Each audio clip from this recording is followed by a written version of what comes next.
রাসূল সাল্লাল্লাহু আলাইহি সাল্লাম বলেছেন, মা তারাকতু বাদি ফিতনাতান আযারাল রিজাল মিনান নিসায়ে। মুহাম্মদ সাল্লাল্লাহু আলাইহি সাল্লাম বলেন, আমার জীবনে আমি ছাড়িনি কোনো বস্তু পৃথিবীতে যেটা পুরুষের জন্য বেশি বিপজ্জনক হতে পারে নারীদের চেয়ে। আমার জীবনে আমি ছাড়িনি কোনো বস্তু যেটা পুরুষের জন্য বেশি বিপজ্জনক হতে পারে নারীদের চেয়ে। আমি ছাড়িনি কোনো বস্তু যেটা পুরুষের জন্য বিপজ্জনক হতে পারে নারীদের চেয়ে। নারী হচ্ছে পুরুষের জন্য সবচেয়ে বিপজ্জনক বস্তু। এই কথা মুহাম্মদ সাল্লাল্লাহু আলাইহি সাল্লাম বলেন, হাদিস বুখারী মুসলিম।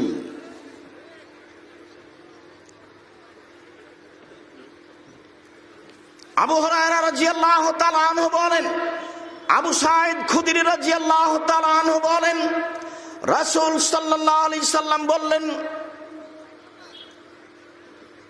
ইয়া মাশারান নিসা, হে মহিলাদের দল, তোমরা শুনে রেখো, মা রাআইতু মিন নাকাসে তাকলিন ও দ্বীনিন আযহাবাল রুবির রাজুলিল হাজম মিন ইহদাকুন্না। তোমরা এমন একটা জাতি যে বুদ্ধিমানের বুদ্ধিকে নষ্ট করতে পারো। তোমাদের চেয়ে কেউ বুদ্ধিমানের বুদ্ধিকে নষ্ট করতে পারে না। তোমরা এমন জাতি যে বুদ্ধিমানের বুদ্ধিকে নষ্ট করতে পারো। তোমরা এমন জাতি যে বুদ্ধিমানের বুদ্ধিকে নষ্ট করতে পারো। একবার যদি ও হাসি মুখে কথা বলে তাহলে আপনার ঈমান বিক্রি হয়ে যাবে, তার নাম নারী। এই কথা মুহাম্মদ সাল্লাল্লাহু আলাইহি সাল্লাম বলেন। সম্মানিত দ্বীনী ভাই বোন, আবু সাঈদ খুদরি রাদিয়াল্লাহু তাআলা আনহু বলেন, রাসূল সাল্লাল্লাহু আলাইহি ওয়াসাল্লাম বললেন, ইয়াকুমুদ দুখুল আলা নিসায়ে, মহিলাদের কাছে যায় না, মহিলাদের সাথে কথা বলতে যায় না, ওদের সাথে কথায় জড়িয়ে পড়ো না, ওদের থেকে দূরে থাকো।